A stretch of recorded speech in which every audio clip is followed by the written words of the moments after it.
بسم اللہ الرحمن الرحیم حامدا و مصلیًا اما بعد۔ سامعین کرام و ناظرین اعظام، آپ احکام و مسائل کی کلپ سن رہے ہیں۔ آج جس سوال کا جواب آپ حضرات کی خدمت میں پیش ہے وہ سوال یہ ہے کہ کیا بیان پر، تقریر پر، وعظ و نصیحت پر اجرت لینا، معاوضہ لینا درست ہے یا درست نہیں ہے؟ یہ ایک ایسا سوال ہے جو احکام و مسائل کے کلپ نمبر 74 میں ایک ہمارے عزیز نے جو شاگرد کی طرح ہیں اور ابھی ہندوستان کے ابھرتے ہوئے ناظم مشاعرہ اور ناظم جلسہ ہیں، انہوں نے کمنٹ میں یہ سوال کیا۔ سوال ان کا تفصیلی ہے، آپ اگر چاہیں تو کلپ نمبر 74 احکام و مسائل کی جو کلپ ہے اس میں کمنٹ باکس میں دیکھ سکتے ہیں۔ انہوں نے یہ کہا کہ مولانا آج صورتحال ایسی ہے کہ جو لوگ بیان میں جاتے ہیں اگر وہ معاوضے کے بارے میں یا رقم کے بارے میں گفتگو نہ کریں تو جلسے کے منتظم تھوڑی بہت رقم دے کر انہیں رخصت کر دیتے ہیں، اور جو لوگ مانگتے ہیں، طلب کرتے ہیں، انہیں 20 ہزار 30 ہزار رقم دی جاتی ہے۔ مانگنے والے کہتے ہیں کہ مجھے اس طرح فلائٹ کا ٹکٹ چاہیے اور یہ اخراجات ہیں، میرے ساتھ ایک آدمی اور ہوگا، وغیرہ وغیرہ۔ تو جو آدمی مطالبہ رکھتا ہے اسے تو اچھی رقم ملتی ہے، اور جو آدمی شرافت کا مظاہرہ کرتا ہے، خاموش رہتا ہے، کچھ بولتا نہیں ہے، انہیں لوگ ٹھیک سے رقم نہیں دیتے ہیں، حالانکہ اس کا وقت بھی جاتا ہے اور پھر اس کے ساتھ ساتھ سفر کی تکان بھی ہوتی، وغیرہ وغیرہ۔ تو ذرا اس پس منظر میں اچھی طرح وضاحت کریں کہ بیان پر، وعظ پر اجرت لینا صحیح ہے یا صحیح نہیں ہے۔ تو فقہاء کرام نے، علماء کرام نے پوری طرح وضاحت کی ہے، اور اصل بات تو یہی ہے کہ یہ وعظ و نصیحت ہے، وعظ و تبلیغ ہے، بیان ہے، یہ اصل میں دین کی تبلیغ ہے، اور دین کی تبلیغ بلا معاوضہ ہونی چاہیے، اس میں معاوضہ نہیں لینا چاہیے، اصل تو یہی ہے۔ لیکن ایک وقت تھا جب مسلمانوں کی حکومت تھی، بیت المال کا نظام تھا، تو ایسے افراد خطابت کے لیے، بیان کے لیے، وعظ و نصیحت کے لیے ایسے افراد حکومت کی جانب سے متعین کیے جاتے تھے۔ وہ محلوں میں جاتے تھے اور لوگوں کو نصیحت کرتے تھے، دین کی بات بتاتے تھے۔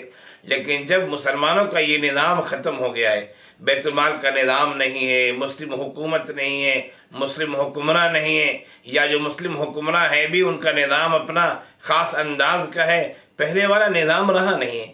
اب ایک آدمی مدرسے میں پڑھاتا ہے یا اپنی ملازمت سے لگا ہوا ہے، اور پھر بیان میں آپ اسے بلاتے ہیں، وہ اپنی چھٹی لیتا ہے، وقت دیتا ہے، سفر کی تکان کو برداشت کرتا ہے، اور آپ اسے یوں ہی واپس کر دیں، کچھ نہ دیں، تو کیسا لگے گا ذرا سوچئے۔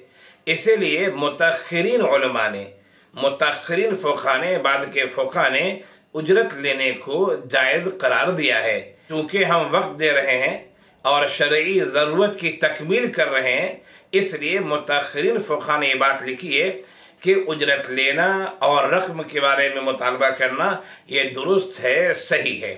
فتاوی محمودیہ میں یہ بات آئی ہے کہ جو آدمی مستقلاً ملازمت کے طور پر وعظ و نصیحت کو اختیار کرے، ماہانہ تنخواہ لینا اس کے لیے درست ہے، لیکن کبھی کبھار ایک دو تقریر میں چلا جاتا ہے، پھر اس کے لیے معاوضے کا مطالبہ کرنا یہ صحیح نہیں ہے، جیسا کہ فتاوی محمودیہ میں ہے۔ لیکن مجموعی اعتبار سے جو بات لکھی گئی وہ یہی کہ علماء متاخرین نے، فقہاء متاخرین نے اجرت لینے کو، رقم لینے کو، معاوضہ لینے کو جائز قرار دیا ہے۔ تو جواز کا تو پتہ چل گیا وہ جائز ہے، لیکن دو تین باتیں میں کہنا چاہوں گا، ذرا اس کی طرف توجہ دینے کی ضرورت ہے۔ پہلی بات تو یہ کہ رقم کا مطالبہ بھی اگر ہو تو ایک متعارف رقم ہو، جو عرف میں ہو۔ اب بسا اوقات ایک آدمی ایک تقریر کے 1,00,000 روپے لیتے ہیں، 75,000 روپے لیتے ہیں، 50,000 روپے لیتے ہیں۔ ذرا سوچئے یہ کہاں تک یہ مناسب ہے، ذرا سوچئے۔ غریب، غربا، مساکین اور گاؤں محلے کے لوگ مختلف خون پسینہ سے روپے کماتے ہیں، وہ چندہ کرتے ہیں اور پھر دین کے نام پہ جمع کرتے ہیں وہ، اور ایک آدمی 1,00,000 روپے لے تقریر کے لیے، ذرا بتائیے مناسب کیسے؟ تو رقم لیں، فقہاء نے گنجائش رکھی ہے، نہ لے تو یہ اور بہتر ہے، اللہ فی اللہ کرے اور بہتر ہے۔ لیکن رقم لیں، فقہا نے گنجائش رکھی ہے، لیکن متعارف رقم لیں۔ ایک بات تو یہ کہنا چاہوں گا، اور دوسری بات یہ کہنا چاہوں گا کہ جو جلسے کے منتظمین ہوتے ہیں انہیں بھی خیال رکھنا چاہیے کہ ایک شاعر آ رہا ہے، ناظم مشاعرہ آ رہا ہے، وہ رقم کا مطالبہ کر رہا ہے، آپ اسے 20,000 دے رہے ہیں، اور اللہ کا بندہ دین سکھانے آپ کو آ رہا ہے، مسئلے مسائل بتا رہا ہے، نصیحت کر رہا ہے، واعظ کر رہا ہے، شرعی احکام بتا رہا ہے، سماج میں اصلاح معاشرہ کو وہ کام کر رہا ہے، اور آپ اسے 2,000 1,000 دے کے ٹرخا دیں، یوں بھیج دیں، یہ کیا مناسب ہے؟ ذرا سوچئے۔ اور مجھے تو ایسے سابقے پڑھتے ہیں، چند سابقے پڑھے ہیں۔ ایک واقعہ بتاؤں میں آپ کو، ایک دفعہ بہت دور تلنگانہ سے الگ دوسرے اسٹیٹ میں پروگرام میں گیا، میرے ایک شاگرد نے کہا کہ مولانا ٹکٹ بنا کے آ جائیے۔ عام طور سے شاگرد ایسا کرتے نہیں ہیں، وہ ٹکٹ بھیج دیتے ہیں، لیکن انہوں نے کہا کہ مولانا ٹکٹ بنا کے آ جائیے۔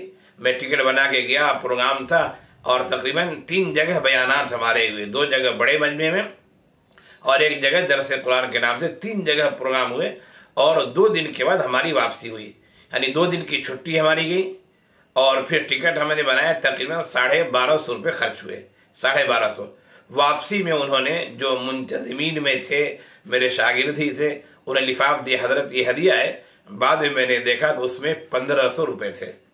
اب ذرا دیکھیے کیا ہی مناسب ہے، 2 دن چھٹی بھی ہماری گئی، سفر کی تکان بھی، بائی ٹرین گیا میں، اور 1,250 خرچ ہوئے، 1,500 کا لفاف دیا آپ نے۔